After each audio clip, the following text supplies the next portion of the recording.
The question of dinosaur sex has perplexed paleontologists for generations, with some pretty bizarre theories about dino reproduction offered by experts. Dinosaurs were on the planet for around 150 million years until an extinction event occurred approximately 66 million years ago. 2 These beasts varied enormously in size and shape, but, as they were around for so long, they were obviously pretty successful when it came to breeding. But how did they do it? Many male and female dinosaurs were quite tricky to tell apart and appeared to be roughly the same size 3, so it wasn't a question of a smaller participant mounting a larger one or vice versa. It's only in recent years that scientists have managed to identify a few female dinosaur specimens at all, via a study of medullary bones that reduce in mass when eggs are created within the body. There are no fossil records of any dinosaur reproductive organs, let alone a fossilized version of 2 ancient creatures caught in the act of copulation. Both male and female reproductive parts are formed of soft tissues which perish over time. But scientists have made a few educated guesses by looking at the close relatives of dinosaurs.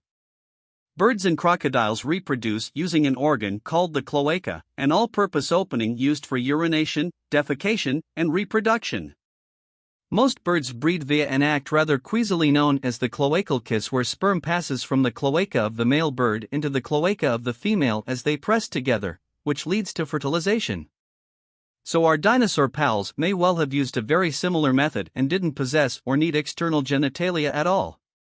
But even using a cloaca to mate means that these prehistoric partners were required to get very up close and personal in order to smush their reproductive parts together.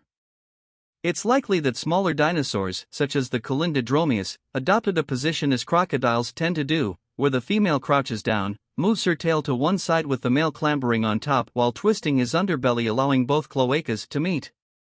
Bipedal dinosaurs, traversing the planet on 2 legs, also had to deal with the problem of balance.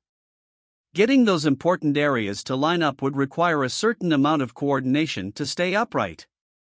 There's a theory that the smaller, slightly comical, arms of the iconic T-Rex could have been used to latch onto the back of a mate. But they may have also simply sat down to do the business. But what about dinosaurs that are gargantuan in size? How did they get it on? It's not the easiest thing to do if you happen to have an enormous muscular tail, such as the Diplodocus, located adjacent to all vital areas. This sizable tail also contributes to their vast body weight of up to 80 tons. Wouldn't one mate be crushed under the enormity of the other? One theory has this variety of dinos breeding in shallow water, for buoyancy. But slightly more pragmatic experts now think that if the creature could support their own body weight, they could probably manage a brief liaison with another beast. And as for the tail, it's assumed the crocodilian method of flicking it to one side took place, with the male adopting an oblique or slanted stance to ensure copulation occurred. But what if your body just happens to be covered with potentially lethal spikes or spines, like the fearful-looking Kentrosaurus, where any attempts at mating could lead to castration or death?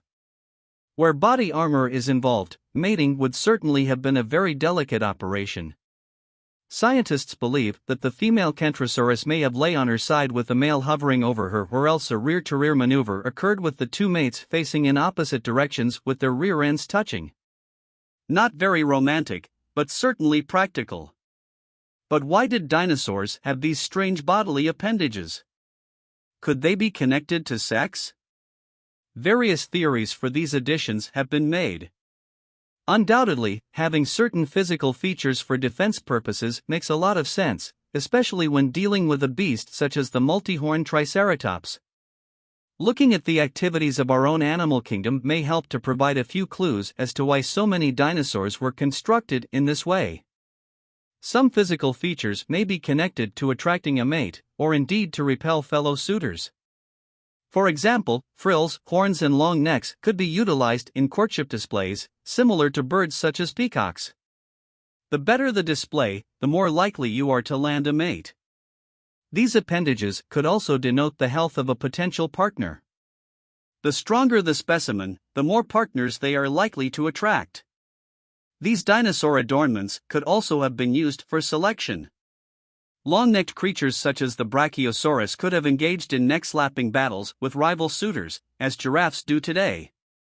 And horned beasts like the Pachyrhinosaurus may have partaken in horn-on-horn skirmishes similar to those undertaken by rams and stags. Advanced study methods, more powerful computers allowing for detailed simulations and continuous fossil finds have provided masses of new information about dinosaurs and their bedroom activities. Computer-generated imagery of what dinosaur sex might have looked like can also help experts to analyze potential behaviors. Some scientists may have too much time on their hands. But still many questions go unanswered. Did male dinosaurs possess an external penis or take the cloaca route? And then there's blood flow. How did the heart of these creatures manage to effectively transport blood to all the necessary areas? 11. What sort of parents were they? Until a pair of dinosaur clones are created in some sort of Jurassic Park type scenario, and we all know how well that worked out, we may never know.